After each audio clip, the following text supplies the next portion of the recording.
बहुत जबरदस्त। अच्छा, इस स्टोरी में thank you very much, you open up. यानी इसमें दो साइड्स हैं। एक तरफ पे आपको सपोर्ट हासिल थी क्योंकि आपका मार्केटिंग बैकग्राउंड है आपकी फैमिली का, लेकिन दूसरी तरफ से वो जो रिस्ट्रिक्शंस होती हैं हमारे बड़े भाई बड़े जो हैं कि लड़की घर जी। से बाहर ले, तो आपने वो सिचुएशन भी फेस की। लेकिन आपकी सक्सेस स्टोरी के अंदर हमारी Pakistani cricket team, women cricket team की सक्सेस स्टोरी का एक राज है। वो ये है कि जैसे आपको जो रिस्ट्रिक्शंस थी, पहले शायद आप छुप छुप के खेलती थी, लेकिन जब आपने परफॉर्म किया, आप मैन ऑफ द सीरीज बनी, आपने विकेटें ली, आपने नाम बनाया, सक्सेस हासिल की, तो अपने ही घर वालों ने सबसे पहले गले से लगाया, एक्सेप्ट किया। आई exactly. Think same exactly. Rule goes for the Pakistan nation.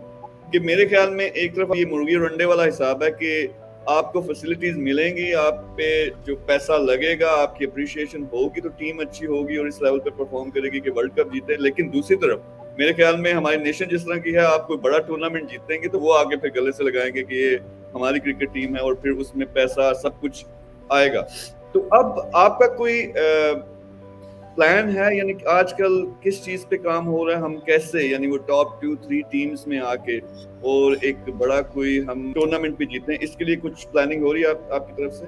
हम लोग बहुत सारी चीजें, हम कहते हैं सोशल बैरियर्स बहुत सारे हैं और इस पे बहुत ज्यादा बात करते हैं, वुमेन एम्पावरमेंट पे बहुत ज्यादा बात करते हैं, लेकिन आया हमारी सोच है कि हम वुमेन्स को भी उसी तरह देखें जैसे हम मेल को देखते हैं। आई मीन उनको कोई रिस्ट्रिक्शन नहीं है, वो बाहर किसी टाइम जा सकते हैं, उनको कोई सिक्योरिटी इश्यूज नहीं है, उनको फैमिली का प्रेशर नहीं होता लड़कों को ज्यादातर। लेकिन मुझे जहाँ तक लगता है कि मुझे लगता है, आई डोंट नो कि लोगों का क्या कॉन्सेप्ट है, लेकिन जिस लड़की ने जो चीज ठान ली होती है कि मैंने ये जॉब करनी है, या मैंने ये काम करना है, या मैंने ये पढ़ाई करनी है, या मैंने स्पोर्ट्स में आना है, तो उसमें वो एक्सेल कर ही जाती है, उसमें वो कामयाब हो ही जाती है।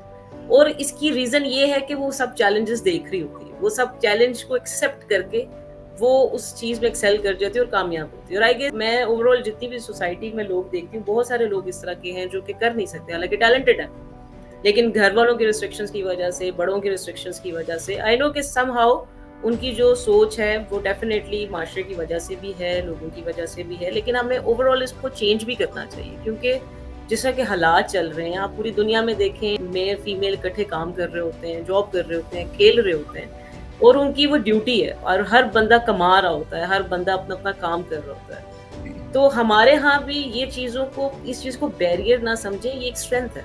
अगर आपके वुमेन्स भी काम कर रही हैं और किसी चीज में अच्छा काम कर रही हैं और कामयाब हैं और एक्सेल कर रही हैं अपनी चीजों को, तो व्हाई नॉट कि हम उनका टैलेंट भी यूज करें ताकि पाकिस्तान ग्रो करे। इट्स नॉट अबाउट कि ये फीमेल है तो कमजोर होगी, ये फीमेल है तो ये चैलेंजेस नहीं ले सकती, या फीमेल है बाहर नहीं निकल सकती, या इसको ये करना है, इसको वो करना है। ये डर खत्म करें, ये जो एक डर है ना, ये खत्म होना चाहिए, क्योंकि ये एक स्ट्रेंथ है।